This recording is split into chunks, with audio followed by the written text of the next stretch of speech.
এবার যদি সে দোকানদার বসে থাকেন, এই যে রাস্তার এখানে বাস থামছে, আপনি এখানে আড়ুয়ারি করে যদি আপনি একটা দোকান বসান রাস্তার উপরে, এর জন্য কিন্তু আপনি শাস্তিপ্রাপ্ত হবেন।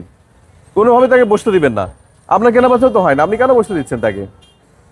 আচ্ছা যাই হোক, এবার আমাকে বলেন তরমুজ কত করে কেজি কিনছেন, কোথা থেকে? হ্যাঁ, টেমনে থেকে। দেখি কত করে কিনছেন। টেমনে বাজারে যাওয়া দরকার।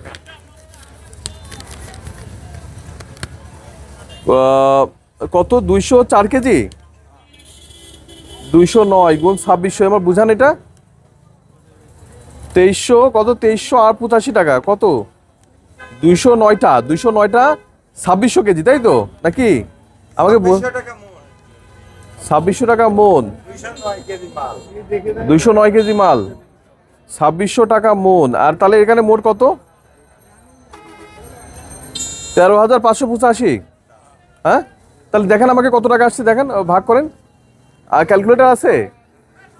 পারবেন না? হ্যাঁ দেন। 1385 ভাগ 209 দেন।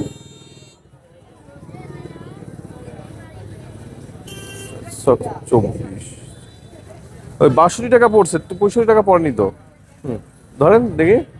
হ্যাঁ, 1385 ভাগ 209 কত হচ্ছে? 2600 ভাগ 40 হ্যাঁ, 2600 ভাগ 40, ওই তো বললাম তো, যা আসবে 60, 62 বা এরকম সামথিং। কত আসছে? 65 আসছে। এই কিনছেন কার কাছ থেকে? 7 স্টার ফল। দেখি ছবি তোলেন তো, এটা ওর উপর দিয়ে ছবি তোলা যায়। 7 স্টার ফলকে আমরা ধরবো, সে এত টাকা কিভাবে এটা দিয়ে পারছেন? আচ্ছা, আর কি রাখেন এখানে? আর মূল্য তালিকা দেননি কেন? মানুষ তো তরমুজ খাবে, মূল্য তালিকা